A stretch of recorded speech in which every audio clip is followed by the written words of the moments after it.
As I flicked through the pamphlet, I still couldn't believe what I was reading. Bring the dead back to life? And body tune-ups / reconditions and vessels for life-bringing? The company itself was listed under Undrella Cosmetics and Revitalization, and never had I even wasted the time looking at them before. That was until my coworker, George, pulled me aside and told me the secret of the success this place was having. A lady called me over to a window, and I now started getting a little nervous. Without even looking up, she called, "Name?" "Todd Lowry," I replied nervously, as she searched something out of my view on the computer. "Age and occupation," she now called, still not having looked up at all. 40, and a salesman for Mercedes. I tried to finish with a little flair so that she would be impressed, but still there was not even a glimmer of a change of expression. That was until she finished entering details. Once done, she looked at me hard.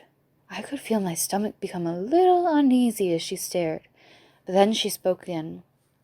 "Does anyone know you here, and were you followed?" "No and no," I said with a little more confidence, knowing the questions were now done. After a second of looking at her screen, she asked me to be seated and wait for name to be called.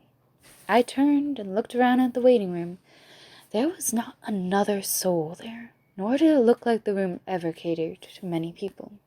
I looked back to say something to the lady at reception, but as my head turned, I heard the slam of the window kept at reception.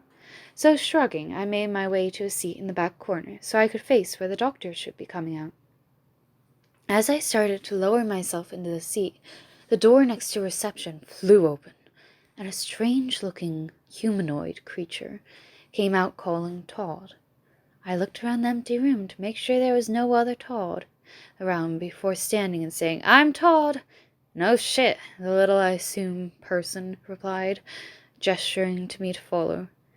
As I approached the door, I could feel a weird energy from inside.